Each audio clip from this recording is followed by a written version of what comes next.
coverages. More at progressivecommercial.com.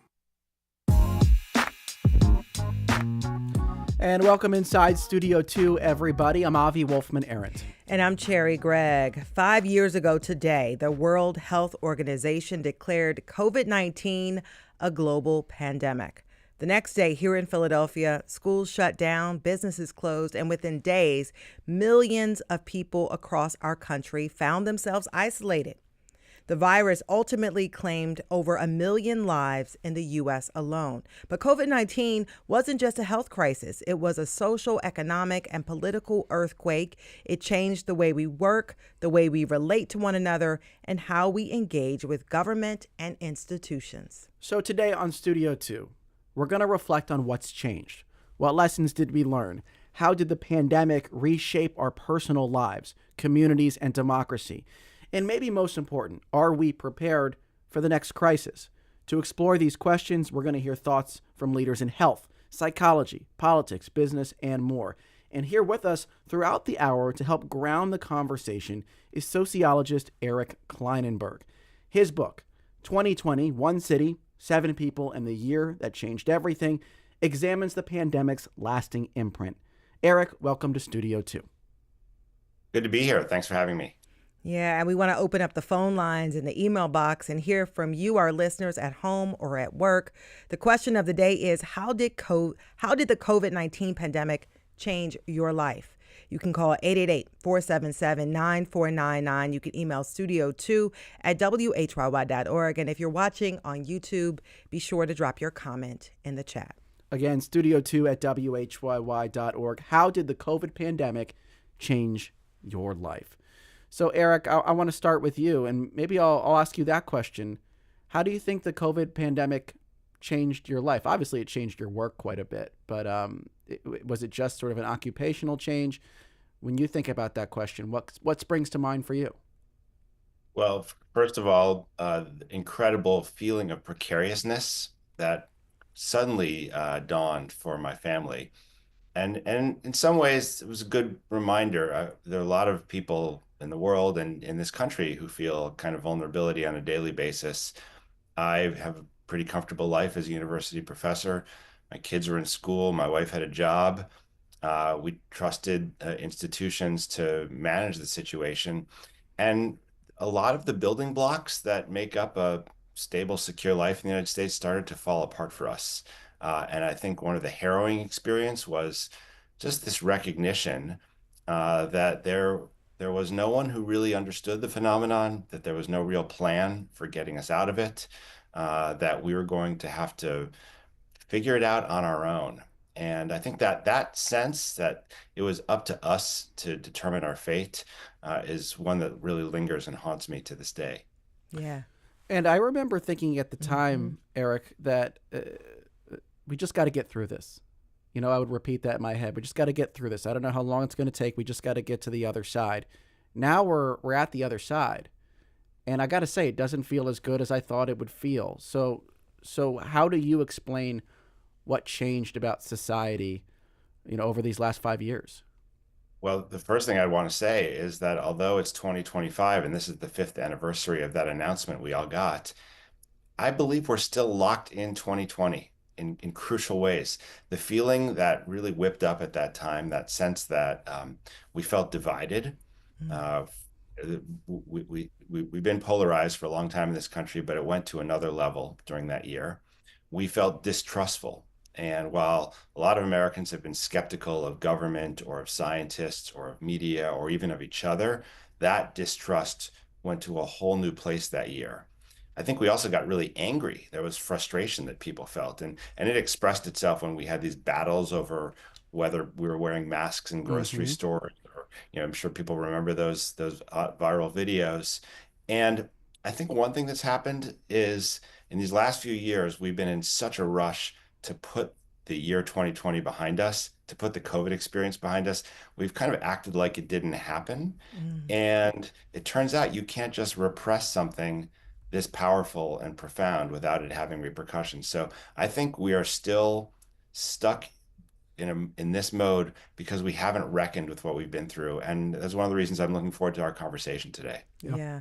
And this is such a big conversation. We were trying to figure out like how do you actually organize this and have a flow? Mhm. And there's so many areas. We got public health, we got psychology, politics, work, education, so many areas of our life that have been sort of affected, and we're still feeling the PTSD from that. And so we want to start with public health. And I want to read this email from Michael H., who says, my 50-year-old brother, who had multiple health conditions to begin with, contracted COVID in the fall of 2020 before any effective medication was released. He died within 2 weeks of contracting the disease. His is a prime example of how every aspect and level of the medical profession failed all victims of this disease.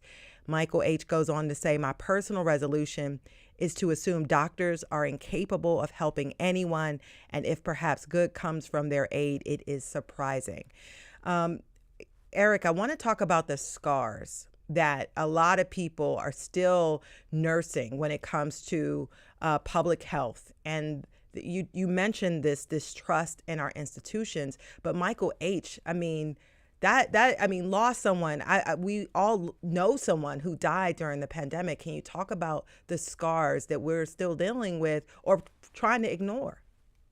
Yeah, well, that's a terrible story, and I'm sorry to hear it. And Michael's experience is far from unique. I think an enormous number of Americans got really frustrated about the limits of medical science and public health. So let's be a little more specific. Just this is a situation where it seems like Michael's frustrated about the medical care, the kind of private medical care that that was there for his family. And here's a problem of a novel disease where there's not a really clear way to treat it. And individual doctors and nurses didn't necessarily know how to keep people alive. In some cases, it was impossible, but their knowledge evolved over the course of this year, and that's not any comfort when you've got a family member who needs care now and whose life is on the line. The public health issues pertain to our capacity to try to reduce the prevalence of the disease at the population level. So, for instance, would we wear masks? Would we quarantine when we were sick? How would we change the way we worked and lived and moved around to try to reduce the risk of transmission?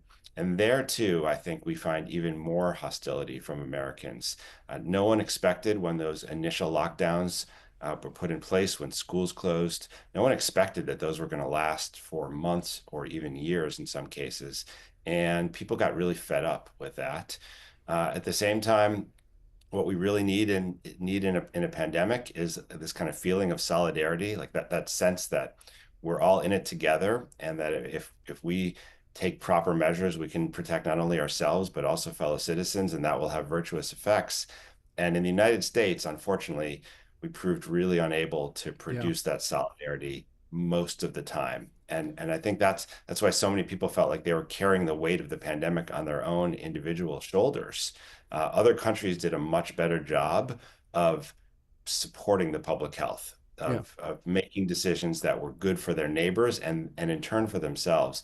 And here in the US, we unfortunately, I think we proved that we were not capable, for the most part, of thinking collectively. Well, let me flip that comment that Michael made, because I do hear that a lot, the idea that this was a failure of the medical establishment, and I'm sure in some ways it was. But first, we have to mention that a lot of doctors and nurses went to work every day They in did. terrible They conditions, did. risked themselves for us, despite all of the unknowns. And I think we should also mention that there were public health measures that helped slow the spread, that bought time for the development of vaccine, which was developed faster than anyone thought imaginable. Yeah. And yet, Eric, I just don't think a lot of people view the victories of the health and science community as genuine victories, even though by some measures they are remarkable. Do you think that's true, and how do you explain that? I do think it's true, and I guess the greatest irony of all is, one could argue that the one kind of great accomplishment of the Trump administration in 2020 Yeah. was Operation Warp Speed, and the clearing of regulatory hurdles that made it difficult to get a vaccine to market quickly. The fact that we had uh, these two extraordinary vaccines that worked remarkably well at preventing death relatively quickly. That's an incredible achievement of American science, and it came through a government program. Now, 5 years later, that same person nominated an anti-vaxxer, Yes. RFK Jr., to head all health governance, HHS. And it appears as if we are making a major retreat from vaccines, even around things like deadly diseases like measles and potentially bird flu, mpox. It's a staggering change. And we could get into this, but one of the things that happened during 2020 is we got more polarized in our views around medicine. And I think, the ripple effects of this could well be devastating, could well mean a total gutting of public health policies. And this, sentiment that, medical doctors failed us is, potentially a dangerous one. Again, these are human beings who are trying to do the best job they possibly could, Yeah. putting together the airplane while they were flying it, Yeah. because we didn't really know what this disease could do and how to solve it. They did extraordinary work putting themselves in harm's way, and yet here we are 5 years later with polarized views around medicine and All this science. anger too. All Yeah. this anger toward medicine and science. Could you, Hmm. real quick follow up, Eric? There are so many talking about Donald Trump. He's reversed his position and sort of changed his logic on all sorts of issues over time. And people who support him tend to go with him when he makes those shifts and changes. The one area where you can point to, and you could say sort of like his base did not go with him, did not follow him down that path, was on the COVID vaccine. He's repeatedly praised it. He's talked about what a big accomplishment it was. And yet we still see so much vaccine hesitancy on the political right. Not saying it's only on the political right, but it's so fascinating to me that that is sort of like the one issue where the base sort of didn't buy what he was selling. Well, Avi, I'll push back a little bit on that, Okay. because in fact, you know, at first Trump seemed to be embracing this accomplishment, Operation Warp Speed, and the vaccines, and he has definitely said some things, praising that policy decision. But you might recall that in the weeks moving into the 2020 election, the Trump administration pushed very hard to get the vaccine approved by the FDA before the election to try to give a boost to his campaign. And the FDA wasn't ready to do it. And in fact, they didn't clear the vaccine for use until after Trump had lost the election. Hmm. And after that point, it was as if the president decided he would not put his support behind it. And he became much more soft-spoken if he discussed it at all. Mm. At moments expressed skepticism. We did not see the kind of support for this achievement from Trump that you would have expected. You certainly you Given could its have imagined. scale. Yeah. Yeah. And Yeah, I, you could. Yeah, go ahead. Sorry. no, and I even wanted to add that, I do think that in some ways the liberals did not give him credit for that accomplishment either. And so you have the right sort of leaning away from it and liberals not even giving him credit for having that major accomplishment as well. I mean, yeah, we just got extraordinary polarized around things that previously Yeah. didn't really have, much political significance, including things like the mask or the medication that you took, or, Yep. your views on all variety of things. And that's one of those things that's really locked in. It's one of the reasons I think so many of us feel as if this kind of collective project of the United States is really at risk today. We cannot find common ground. And let's be honest, I think part of the issue with Trump is that his political leadership style is to be divisive and polarizing, to set up enemies and to turn his followers against them. And that is chaotic and dangerous on a daily basis. Hmm. But when you have a pandemic situation and you need to coordinate and build trust and solidarity, it just makes it impossible. And in my view, that's one of the major reasons why the United States fared so much worse than it had to, so much worse than comparable nations. And listen, right before the pandemic in 2019, a group at Johns Hopkins assessed which nations on earth were the most prepared for a pandemic, and the United States ranked number 1. And I think it's important for us to remember that we really had in place a lot of the tools and the institutions that we needed to get through this. And almost any other leader in our lifetimes could probably have done that, and instead we've turned on each other. And that's now a problem that I think all of us in the United States are going to have to deal with on a daily basis as we have all these new threats coming. Yeah. All right, so much more to get to. Yeah, we have a couple callers. We want to get to some callers on the other side. Yeah. Yep, absolutely. We will do that. You're listening to Studio 2, reflecting on 5 years since the sort of real beginning of the pandemic in our region and the COVID lockdowns. Mm-hmm. How did COVID change your life? Email us, studio2@whyy.org.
And welcome back, everybody, to Studio 2. I'm Avi Wolfman-Arrington. And I'm Cherry Gregg. On the 5th anniversary of the COVID-19 pandemic, we're talking about the way it shaped all of our lives, whether it's our health, our work, our families, our education.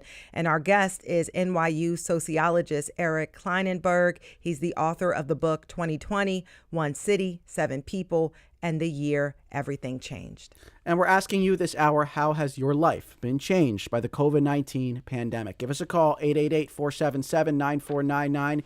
Email studio2@whyy.org. If you're on YouTube, drop a comment right there in the YouTube chat. And I want to play a clip because we spoke with Dr. Ayla Stanford, founder of the Black Doctors Consortium.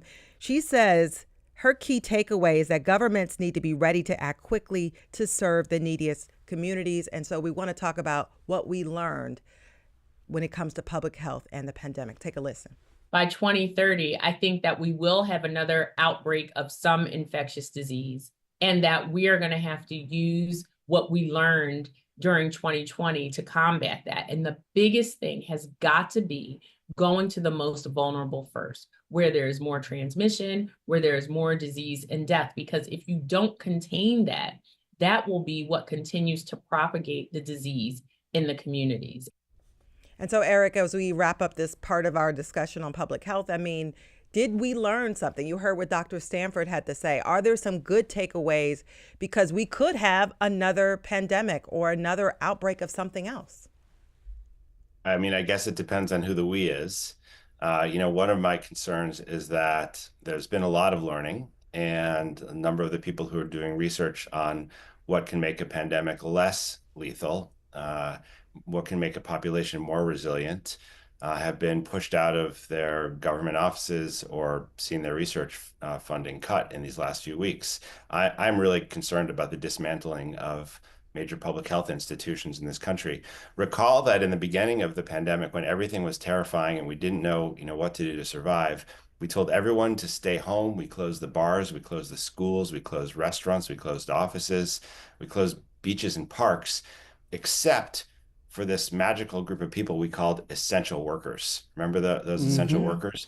And by the way, I live in New York City. You could think that the essential workers are the finance guys and the white shoe law firm workers, but no, that of course that's not who the real essential workers at all. We spoke this open secret, right? Which is that the real essential workers are the people who work in retail, the people who run our transit systems, the people who maintain infrastructure, work in agriculture, meatpacking, people who work in medical care facilities, the doctors and nurses and janitors and kitchen people. And what unfortunately we did in the US is instead of treating essential workers like they were valuable, like instead of giving them PPE and the best medical care and a bonus and a thank you, we treated them like they were expendable, right? To be called essential in America meant to be treated as if you were expendable. And essential workers were more likely to contract the virus, and they were also more likely to bring it back home to their communities, the very communities the doctor was just discussing. So we saw these big concentrations of COVID and COVID mortality in the kind of poor, segregated, working class neighborhoods across America, because those are people who we exposed by calling them essential. And I don't think we've learned that lesson. Let me bring in a caller now. This is Alex from Abington on line 3. Alex, you're on Studio 2. What is your question or comment? How did COVID change your life? Well, I just wanted to thank the previous speaker for what he said about essential workers. To blame the pandemic on doctors and the medical community is beyond offensive. There were failures, absolutely. They were not failures on the individual hospital level. These people, the doctors, the nurses, the techs, the kitchen staff, the cleaners, everybody, they had no ability to control what came in front of them every day. It was a terrifying time, and many other specialties, certainly other professions, were able to, work from home. Other specialties, other medical specialties were able to, see patients. Oh, you have a fever? We'll see you in 3 weeks. That was not the case in the emergency department and in the ICU. And I absolutely am very passionate that these people deserve the biggest thank you, because they were caught completely unawares and just jumped in and did what they do. They took care of patients. They saved lives. Yeah. Some of them got COVID. Alex, some of them died. Alex, can I ask you, do you think that we haven't thanked them? Do you think that we've forgotten their sacrifices? 100%. I think their sacrifices were being forgotten at the time. They were not getting PPE. They were not being given the support. Some hospitals, yes. I'm passionate because I'm married to an emergency medicine doctor who put his life on the line every single day. And how did that, I understand your husband contracted COVID in 2020. How did that impact your family? I mean, this is something, you saw your husband go out the door every day trying to save lives. It was absolutely terrifying. He got it at the very beginning of the pandemic, like right when everything shut down. And so that was absolutely terrifying. And then once he recovered, thankfully he made a full recovery, there was no ability to work from home or see patients over the computer. It was jump right back in, go right back into the hospital. And this was 8 months before the vaccine was even available. So I understand that there's so much frustration, and the pandemic was so incredibly jarring and heartbreaking for so many people. Yeah. Please do not put the blame for that on doctors or the healthcare profession. Thank you, Alex. So that was Alex from Abington. Let's bring in another caller now. Mm-hmm. Here's Harry from Glenside on line 1. Harry, you're on Studio 2. Of course, we're asking, how y'all doing today? We're doing good. We're asking folks how COVID changed their lives. What's your impression? For starters, in October 2nd of 2019, I'd broken the law, gotten caught, and pled out a 1-year sentence from 2019 October to 2020 October. And while we're in there, all the corrections officers and the health staff, they're like showing up like half speed, and I'm just, nobody sits there and lets that many people go on vacation at one time. Mm-hmm. They were getting sick inside the facility, not us. I believe that our blood contamination from drugs and alcohol was a barrier to the COVID, but that's just my CDC is not accepting that. Mm-hmm. So the whole thing, to us, we're 12 men in an 8-man cell. And they make us wear masks in the day room, but, packed in. They're just saying, well, you can take your mask off. And we got a 36-inch screen with 72 channels. So Harry, I just want to clarify. You were in jail when the pandemic in Pima broke County out. Jail in Tucson, Arizona. Yeah. Wow. Okay. Well, thank you so much for this perspective. That's Harry from Glenside. Wow. I want to read this email now from Bernie, who says the COVID-19 virus killed some of my friends and family members. I'm still experiencing PTSD from all of that. It is hard, Eric Klinenberg, to try to wrap your arms around the idea of how this all this death affected us emotionally and psychologically. But can you begin to try to unpack that for us? Well, I mean, we know there are at least 1 million deaths in the United States. And, the excess deaths, which is the increase above what we would typically expect, is significantly greater. And we know that, tens of millions of people contracted the disease. We don't know the number of people who have long COVID, the medical condition, but that's clearly a problem. But in addition to all that, there's just the trauma of living through this moment when you didn't know what would happen to your parents or your grandparents or to yourself. And lots of parents who had kids who got COVID early and they didn't know whether COVID would turn out to be dangerous or not so dangerous for children. That was terrifying. We know that there's long-term consequences for all the kids who wound up at home going to school remotely. It turned out that they really missed a lot developmentally, and it's been a difficult thing for us to process. We know that there's been a real spike in stress and anxiety. Those are enduring issues that have real impact on our health. I think there's also just the kind of insecurity that Americans feel now, knowing that if something like this happens again, they're going to be on their own. And I think COVID introduced to a lot of us this feeling like there's just an uncertainty that we're going to have to manage, and it could be the next pandemic, like a bird flu outbreak. It could be catastrophic climate change. We just showed that whatever the crisis is, and people feel this. And I want to read this email or this message from Adam, who says, I think the pandemic accelerated people living in a place of me, unable to interact effectively with one another. And so I want to sort of hear from this. We have a marriage and family therapist named George James who talks about some of the impact on our psychology, the isolation, and what it did to us politically as well. Let's hear from George James. What happened in the pandemic was the physical separation, but also this awareness of people see the world differently than I do. And it feels that felt very lonely, right? That people recognize, how I think about race, how I think about gender, how I think about politics, how I think about sexual orientation and sexual identity.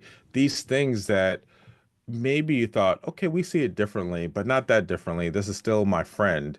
People started to feel really separated and disconnected from people and felt alone in their thoughts, in their way of life, in their identity, in their ideology. And sometimes that would happen in friend groups, in families, in neighborhoods. Yeah. And Eric, can you help us unpack this? Because you talked about this feeling like you're on your own. You can't trust the institutions. You don't know what's going to happen. This uncertainty and this withdrawal from society, this isolation, has caused more division.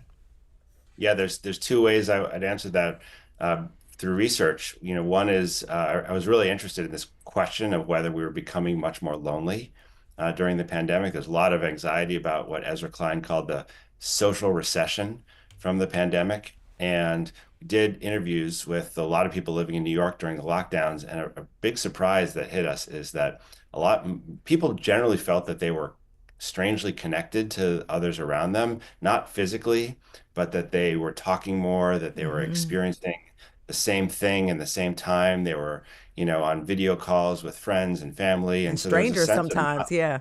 Yeah, it was really fascinating the way that we managed to connect, and in some ways we're really lucky to have had all that technology. But what people kept saying, and I think this is so powerful, is that they felt the sense of like structural isolation. They were They didn't feel like the core institutions that are there to protect us really had their back. They were stunned by the amount of uncertainty that the government expressed on a daily basis as we moved one way and then moved the other way. And this was typified in the day that the president of the United States announced that the CDC was recommending masks in public places, but then also said that he personally wasn't going to do it. And so it was hard for people to get a sense that there was a system that could protect them. It was chaos. It was cacophony, and that I think that is now a kind of enduring feature of what it feels like to live in the United States. It's like a constant assault that goes in all these different directions, and it's hard for people to get their footing. That can be a politically really dangerous moment because it's a time when some powerful person or office moves in and says, we're going to tell you what to do right now. But for an enormous number of Americans, that feels destabilizing, it feels alienating, and it feels scary. And I think that Yep. that's a big trend from 2020. Cecilia emails us, as a nurse, COVID changed me profoundly. We went from heroes to liars that purposely killed people for money for big pharma. I worked on a COVID floor at the height of the pandemic. My coworkers and I were scared for our lives. I was scared I would bring COVID home and kill my husband and young children. I cry thinking back to the fear of the unknown. I cry thinking of my patients at that time. Scared, alone. We saw a lot of death. I'm still a nurse, but no longer work in the hospital because I was so traumatized by COVID. Thank you for sharing that, Cecilia. I want to bring in a caller now. This is Bob from Westchester on line 4. Bob, you're on Studio 2. We're asking folks today how COVID changed their lives. What is your perspective, Bob? Hey, it just made me care less. It made me care a lot less about a lot of things. Because what happened was, basically, I had 3 friends commit suicide. They were service workers, so they get furloughed and thrown into isolation. I had a total of 7 friends that died. Then I had other friends, while I'm out volunteering on an ambulance, bringing people to the hospital. I mean, they've got cooling trucks at the hospitals for the bodies. And I've got friends telling me that, it's made up. I got, a handful of them. They fell into that QAnon thing. It's engineered. It's not real. It's not really happening. When in the meantime, there's people laying on the floors, like in the hospital in Reading, and they've got morgue trucks. That's where it is. So I just learned that basically life kind of takes away the people that you care about, and that's kind of where I am. But yeah. And Bob, that's all. I'm so sorry. We are so sorry for your loss of your friends. And that seems like it was so traumatic. We're so sorry for your loss. Yep. Life goes on. So just, keep the ones you care about close. Take care. Yeah. Thanks, Bob. And what Bob talked about there, that idea of caring less, and it sounded like maybe withdrawing a bit and feeling disconnected. Yeah. Because Bob and so many others made sacrifices and other people disparaged their sacrifices. I mean, Eric, you mentioned that we handled this worse than other countries. And I wonder how much of that is wrapped up in exactly what Bob and Cecilia were talking about. The idea that the people that were there helping then became objects of derision or division. Was that uniquely American? Was that happening elsewhere around the world? And how did that feed into the sort of the social dynamics of COVID?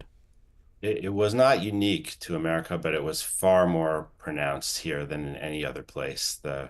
That sense of anger and distrust, and we can even think about it in the context of our hour together today, to begin the conversation with a caller who's so angry at medical doctors, and then to hear the experiences of people who are there in the trenches, you can feel the social glue that holds us together coming undone.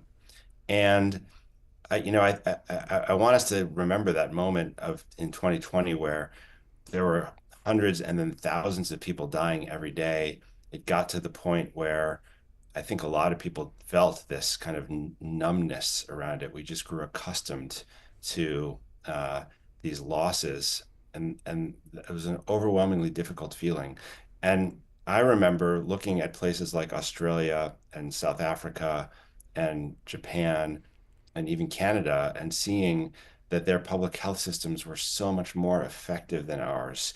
In my book, I write about Australia because That was a country that started 2020 with a right-wing prime minister, Scott Morrison, who was on the record as a science denier. It was a highly polarized country with a lot of individualism, and you could easily have seen them going the way of the Of U.S., but America, yeah. instead they took the opposite tack. They embraced the Yeah. cutting edge science. They put in all kinds of public health measures. They dramatically reduced the danger of this disease. In fact, if the U.S. had the same mortality rate as Australia, 900,000 Americans would be alive today. Incredible. So Yeah. it didn't have to be this way. And we're going to talk more about the political dimensions of Yes, this so crisis much to talk about. and the ramifications we're still living with today. Email your thoughts to studio2@whyy.org. Call us 888-477-9499. We want to know how the COVID pandemic changed your life. You're listening to Studio 2 on WHYY. We'll be right back.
Welcome back to Studio 2. I'm Cherry Gregg. I'm Avi Wolfman. Aaron, if you're just joining us, we're talking about how the pandemic turned the world upside down 5 years ago, the ramifications we're still living with today in politics, education, and more.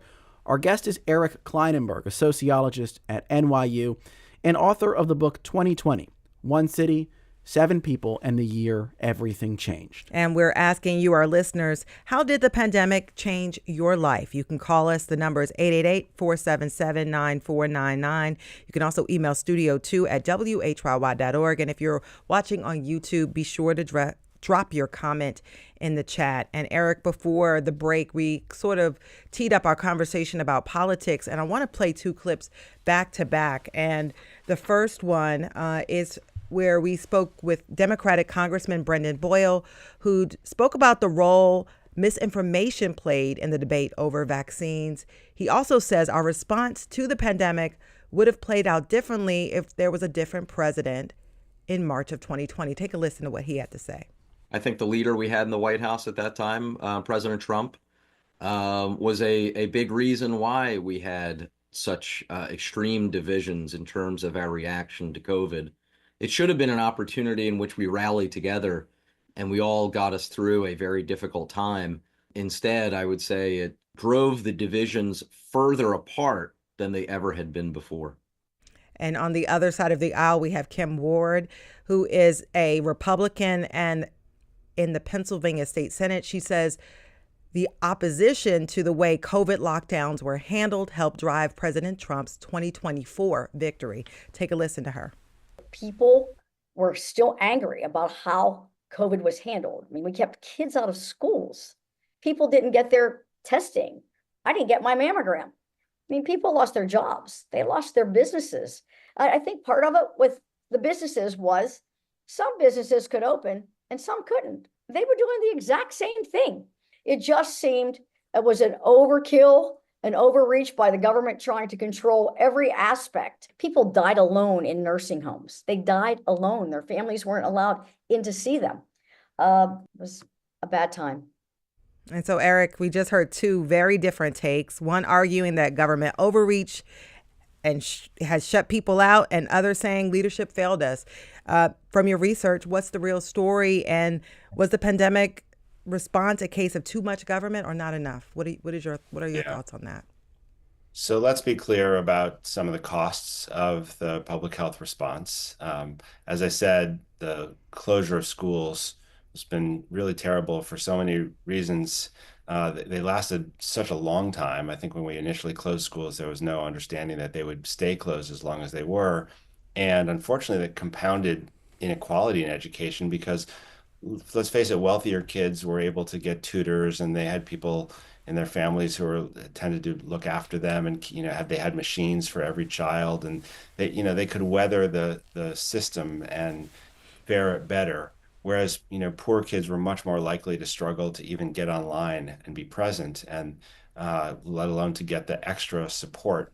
And the educational impact has been enormous. And look, it was harrowing to work in those medical wards and to have people dying, and to know that you couldn't bring in people because you're so concerned about the disease spreading to the essential workers. So there's no doubt that there's real anger about that. But I would say of the two arguments I just heard, I'm pretty strongly on the side of the first. This was a time when we really had a chance in the United States to unify. You could have imagined almost any other leader rallying the country to come together and defeat this common enemy.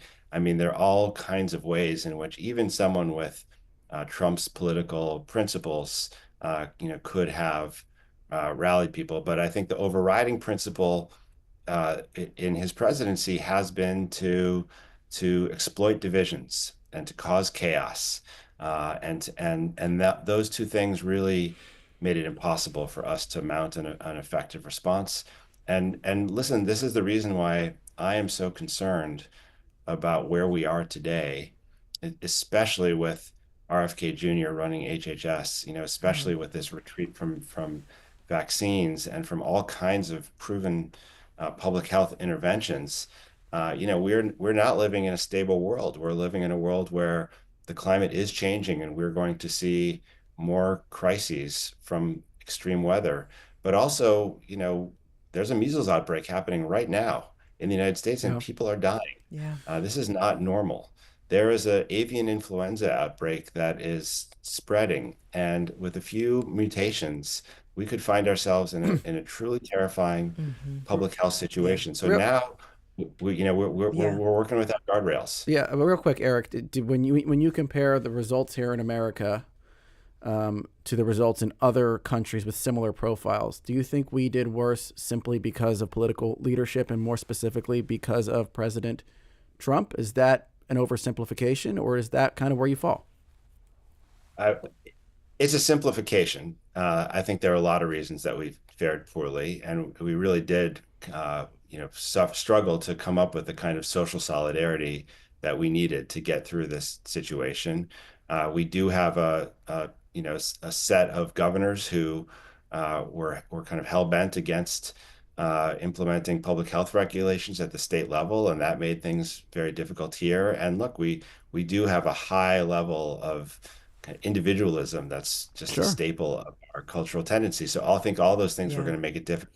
That said, and I think the case of Australia really shows this, you could overcome those conditions with the right leadership.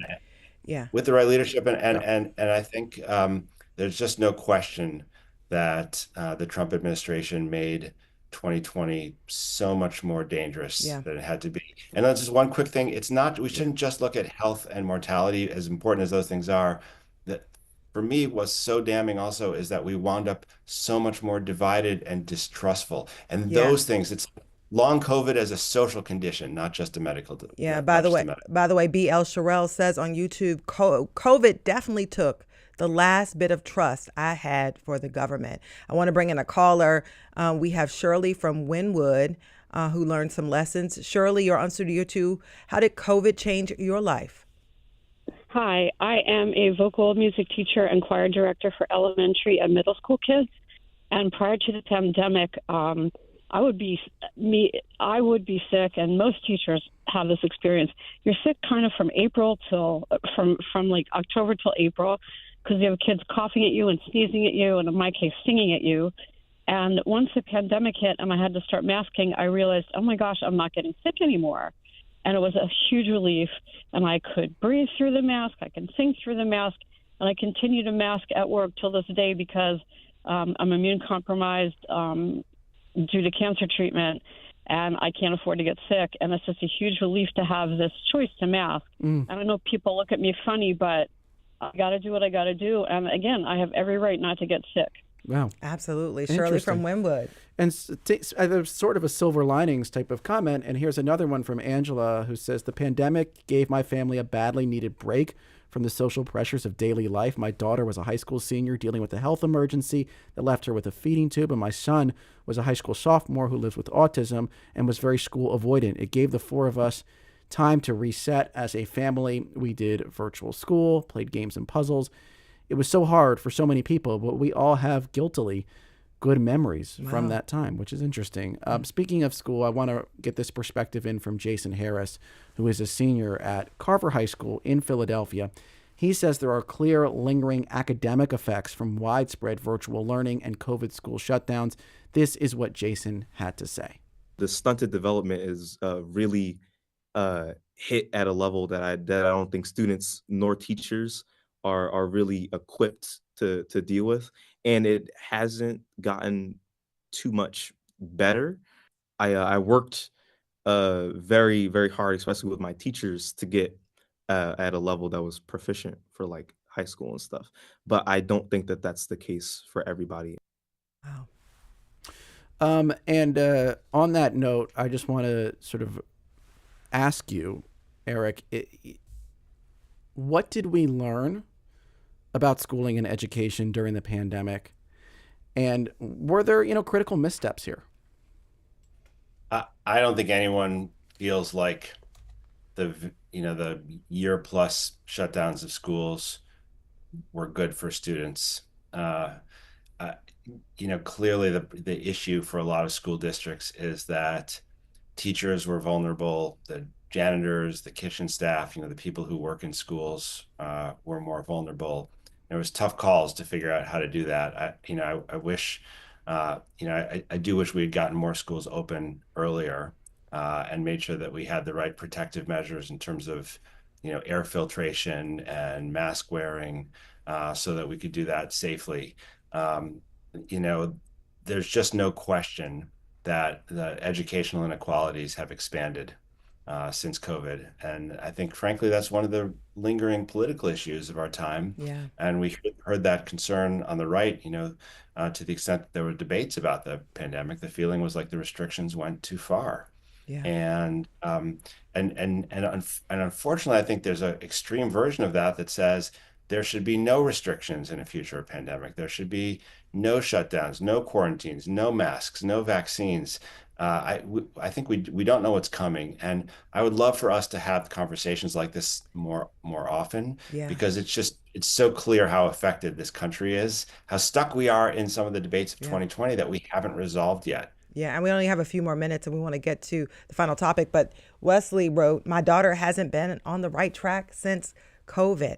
And Matt says one negative thing that came out of this pandemic was a whole generation of kids are growing up with serious deficits in education. So we want to shift the gears and talk a little bit about work, because honestly, that was one of the positive things that people seem to think. Gregory writes on Facebook, it changed how I conduct meetings by introducing me to Zoom. All of my meetings are now virtual. This allows me to be extremely efficient and has provided me with the capacity to bring on more clients without hiring more staff. And I want to bring in our final clip from Adam Grant, who is an organizational psychologist at the Wharton School at UPenn. And he talks about the mind shift at work that has changed. He says that the pandemic led to vast changes in the relationship between workers and employers. Take a listen. I think so many people before COVID felt like the only way to succeed was to push themselves to the brink of burnout. and that emotional exhaustion was a price to pay for high performance.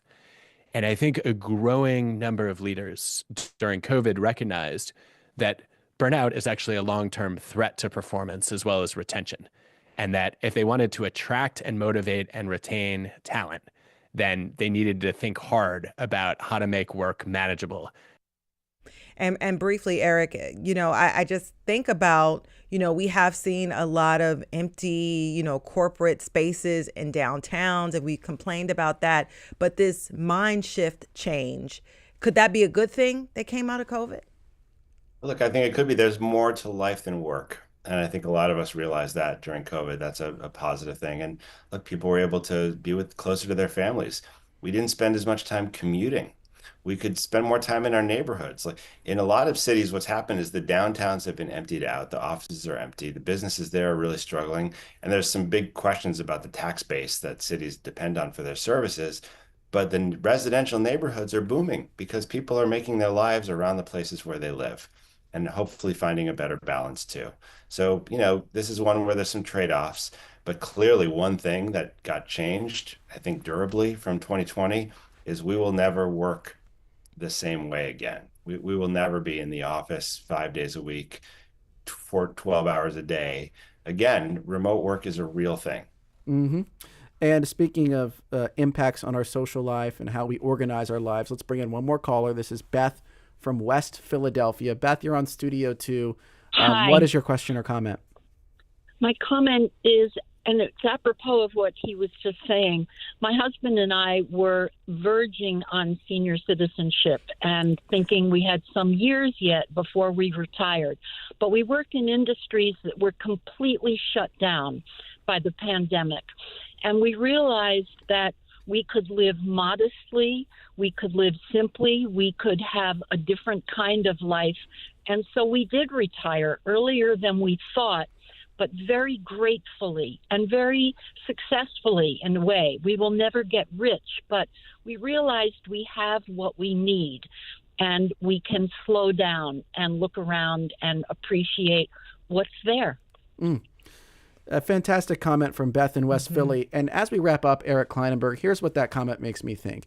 I think on some level, people look back in the pandemic through the lens of their personal lives, and they actually see a lot that they appreciate. And it made them recognize what was important to them, and it made them reconnect with their family. But then by the same token, it made you feel like your personal world was all you had. There was no world beyond your sort of private life, your nuclear family, that you really had no connection with quote unquote strangers. Is that a fair takeaway? Because that's what I've heard from a lot of commenters this hour. Look, I'd say one of the key characteristics of the American experience in the pandemic is that we experienced it individually, on our own or at the level of our household. And there were some beautiful things about that. A lot of families got to spend time with each other in a way that they just hadn't. And they realized they like being with each other. They missed each other. That could be a good thing. But you can't live on an island. And I think one of the problems that we're seeing now as we try to weave the social fabric back together again and find some sense of common purpose is, we lost a lot of those bonds. Yeah, we're trying to bridge these islands now, it seems like. Eric Klinenberg. Well, look, we got a lot of work to do these next few years. Absolutely. So good luck, Philadelphia. Thank you so much for helping us do the work this hour. That was Eric Klinenberg, director of the Institute of Public Knowledge at NYU, author of 2020, One City, 7 People in the Year That Changed Everything. Thank you so much for your time. Thank you. And thank you to all our callers today and everyone who emailed and commented today. And thank you to our producers, Debbie Builder, Paige Murray Bessler, and Andreas Copes. Thanks to Mike Schiffler, our visual producer, and to Al Banks and Tina Calicay, who engineered today's show. Our executive producer is Kevin McCory. From Studio 2 at WHYY in Philadelphia, I'm Cherry Gregg. And I'm Avi Wolfman. Thanks for joining us, and we will talk to you again tomorrow.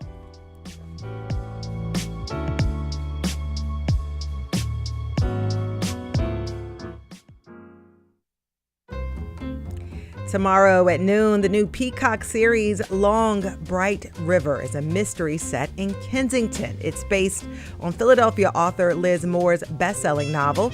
Liz Moore will join us tomorrow along with an actor actor Amanda Seyfried, who stars in the series as the beat cop searching for her sister. We'll talk about what it took to bring the book to the screen and how the Kensington community feels about being under the spotlight again. Up next on WHYY, before we get to all of that tomorrow, we've got Here and Now.